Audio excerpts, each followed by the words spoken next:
In March 2020, I visited Cancun for an extended weekend to attend my cousin's wedding. Upon my return to the airport, as I was clearing my passport to the guard, she asked whether I'd seen any archaeological sites. I listed three I'd just seen the day before: El Meco, El Rey, and San Miguelito, all in the Cancun area. What about Chichen Itza? Not this time. She remarked that I was the first person she'd ever heard to not visit Chichen. There were enough Maya places to see just around town. Hello! Today's Eye of the Serpent episode will explore the archaeology of Cancun, which has three ancient Maya sites in the vicinity.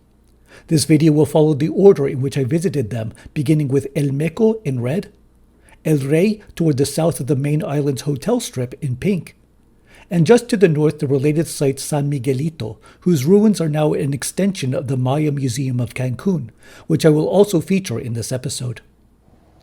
For almost every visit to Mexico, I try to see at least one archaeological site. I had a full day before my return flight, so I would use it to explore Maya areas unfamiliar to me.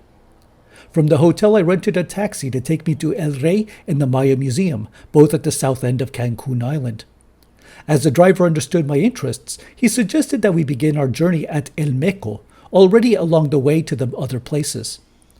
While I hadn't even heard of El Meco until then, I was curious about it. Even for the area, it was a fairly small site, whose monumental buildings were quite easy to walk around.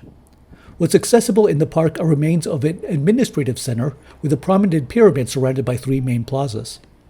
Most of the surrounding buildings were temples and palaces for elite worship and residence. According to the site's description, El Meco was founded around 300 AD, but it dwindled by 600.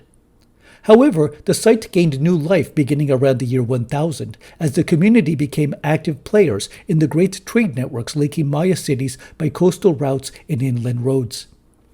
Such patterns of early growth and late prosperity were common for many sites along the Caribbean coast, settled early in the time frame of Maya civilization, but not flourishing until centuries later by the period archaeologists call the post-classic. This period dates from the year 900 till the Spanish conquest in the early 16th century. After completing my circuit around the site, I proceeded to El Rey. The archaeological zone of El Rey runs along a central corridor nearly a half-kilometer long, following a north-south axis. Flanking both sides are remains of major palaces, residences, temples, and other structures.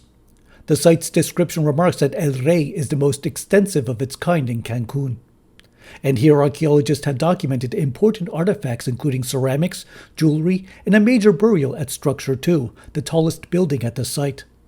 Within the burial were objects in bone, copper, shell, jade, and ceramic, according to the site. I had a moment of respite to take in the ambience. This was my first time among the Maya centers of the Caribbean coast since my last visit to Tulum over 20 years before. A thatched shade and a gentle breeze cooled me during my pause. From that bench I could survey the main plaza, a core of massive palaces, council halls, and residential buildings toward the center of El Rey. From the plaza's center I took the sweep of the now-named Structure 1, a colonnaded building that may have served as an administrative and council hall. Then the three adjoining residential edifices of Structure 3, interpreted as royal palaces. And finally the pyramid of Structure 2, with a temple atop and tomb beneath.